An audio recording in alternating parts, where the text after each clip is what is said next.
Então, são dados que existem e algumas dessas práticas ainda foram muito utilizadas. A Espanha, por exemplo, utilizava o garrote vil para executar pena de morte. Enfim, agora partindo para dados do nosso presente, do hoje. Qual é o estado da arte da pena de morte no mundo? Foram 2.390 pessoas mortas em 2008, contra 1.252 em 2007. Em 25 países e quase 9.000 foram condenadas a pena capital, muito acima das 3.347 em 2007 no número de 52 países. Ou seja, é um dado muito alto. Se nós vamos pensar que nós estamos num estado contemporâneo, né, da contemporaneidade, passamos da modernidade e de que nos dizemos mais humanos, né? A China, como é de conhecimento público e notório, uma das maiores violadoras de direitos humanos, né? Estamos já no quintal alheio, não vim ainda para o nosso quintal. 1.718 execuções no passado. O Irã, como eu falei para vocês agora, o Código Penal iraniano executa as pessoas, principalmente as mulheres adúlteras e também os homens, por lapidação. 346, Arábia Saudita, Estados Unidos, Paquistão e Iraque. Bom, esses dados vocês podem encontrar com maiores informações no site da Anistia Internacional, que eu deixei a posterior as informações para vocês. Bom, a perspectiva que eu vou tentar fazer agora com vocês é a seguinte. Em que medida a pena de morte, pós 1945, o Holocausto, tudo que o mundo já viu, as bombas atômicas, porque a gente muitas vezes fala do Holocausto e esquece que houveram 2 bombas atômicas que foram tão catastróficas e têm repercussões tão grandes, geneticamente falando, até hoje nas populações atingidas, após toda essa capacidade que foi provada do homem se autodestruir, a autodestruição do homem, em que medida a pena de morte ela ainda é útil e eficaz para a educação? Até que ponto a pena capital ela é utilizada e ela tem eficácia para corrigir e mostrar à sociedade de que não é possível cometer crimes contra o seu igual? Até que ponto isso é necessário, por exemplo, em democracias no mundo, ou em estados não tão democráticos, mas que a gente respeita as culturas, por exemplo, do Oriente Médio, ou a parte oriental e ocidental, porque a gente nunca tem que falar da perspectiva só do Ocidente, porque isso talvez seja um dos nossos erros, né? Pensar sempre no ocidental, ou pensar sempre no europeu ou no americano, não varrermos a América Latina, que é o nosso quintal, e muito menos levarmos em perspectiva as culturas que nós não conhecemos ou desconhecemos. Que talvez eu acho que isso seja a carga crítica que a gente sempre tem que carregar dentro da nossa perspectiva de como analisar os direitos humanos de um assunto tão delicado como a pena de morte. Então eu quero só dar para vocês um calço para vocês poderem trabalhar isso a posterior na cabeça de vocês.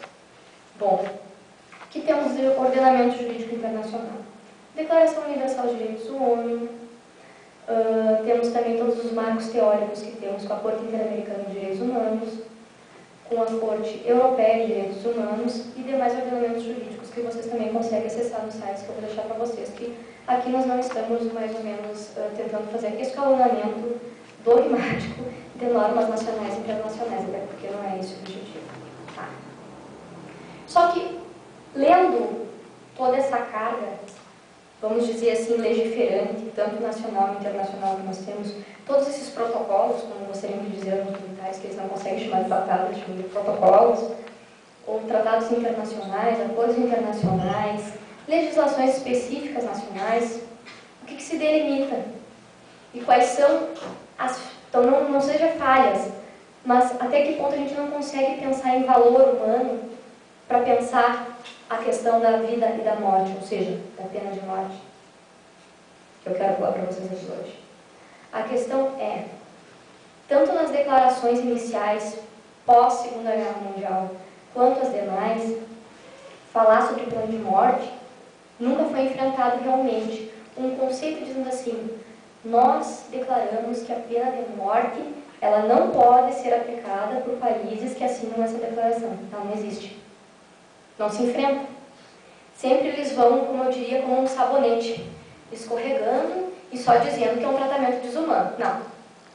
Eu lavo as minhas mãos e os Estados nacionais que se virem. É mais ou menos assim que funciona. Então, eles largam para quem? Para a legislação nacional. Um Estado que se diz democrático de direito, as democracias modernas, mesmo democracias tardias como a brasileira, não admite, por exemplo, a pena de morte.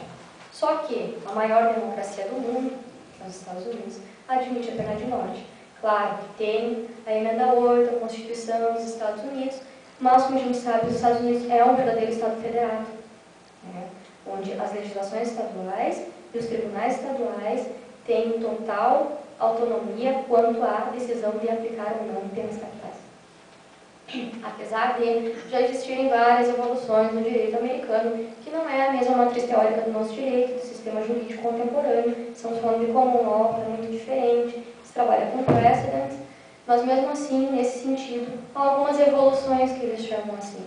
Por exemplo, não se pode mais executar pessoas que cometeram crimes quando eram menores de idade, ou seja, menores de 18 anos, para eles, doentes mentais, que estavam cometidos doenças mentais graves quando cometeram os crimes, e também penas cruéis. Daí eu me pergunto, penas cruéis em que sentido? Não pode mais haver crueldade na execução, por exemplo, cadeira elétrica, câmara de gás estão sendo abolidas. Em alguns estados, em Utah, parece que em 98, 99, ainda alguém sofreu fuzilamento por lá. Alguma coisa do gênero assim aconteceu ali. Então, até que ponto crueldade? Eles acham, por exemplo, que injeção letal não é cruel. Mas, por exemplo, se nós estamos falando de um toxicomano, uma pessoa que é viciada em drogas, por exemplo, em heroína, achar uma veia para dar injeção letal pode ser muito mais dolorido do que propriamente lapidar a pessoa, porque as veias são finas e tem todo um estudo científico nesse sentido, provando que a situação se torna mais penosa do que se tivessem fuzilado, lapidado ou eletrocutado a pessoa. Né? Nesse sentido, eu queria mostrar para vocês. Então, quem que tem o poder aqui, só para voltar ao que eu estava falando para vocês, de decidir se usa ou não a pena de morte? Os Estados nacionais. Apesar de, a qualquer momento, ele poder assinar algum tratado ou não, reespecificando para a sua realidade nacional, um sistema intergovernamental, que é o tipo, assina um tratado, o Brasil assina um tratado. Só que ele faz o seguinte, eu assino esse tratado, mas com a seguinte ressalva, não vou aplicar esse artigo, eu não vou aplicar esse artigo, nem esse artigo do tratado. Vou aplicar esses dois aqui que sobraram. Ok? Ok. Isso é um sistema intergovernamental de reespecificar para o sistema nacional o que foi dito num tratado ou protocolo, como gostam alguns de colocar. Por exemplo, só para vocês entenderem como é que funciona e como é amplo essa categoria, que vocês têm que ter noção, porque um dia quando vocês forem juristas, se formarem, forem advogados, trabalharem em ONGs, forem diplomatas, eu já estou querendo vender meu peixe de internacionalista aqui, né? A questão é a seguinte, olha, eu vou perder agora na minha fala aqui. A questão é a seguinte, por exemplo, o Brasil. Semana passada, teve um senhor do Instituto Militar de Engenharia, e prezo muitos militares, porque eu tenho muitos na minha família, então não estou aqui fazendo um discurso contra os militares, apesar de toda a memória que nós temos da ditadura militar, não é nesse sentido que eu quero fazer aqui a minha fala. O Brasil, por exemplo, ele assinou protocolos, como eles foram lá dizer, bem fardados e bem aparamentados, cheios de segurança, da Unicinos, que o Brasil assinou um protocolo que ele não fabrica mais minas, por exemplo. Aquelas minas terrestres que existem, tratados que tentam abolir as minas terrestres na África, na Colômbia, que ainda existem minas no Chile, no Peru existem minas que ainda não foram localizadas no tempo da ditadura. Na Colômbia, a guerrilha, as Farc implantou minas e implanta ainda, para vocês terem uma noção, ainda existem muitas minas terrestres. O Brasil diz que não assina um protocolo contra a bomba cluster. Por quê? Porque ele é fabricante e vende ainda bomba cluster para países do Oriente Médio.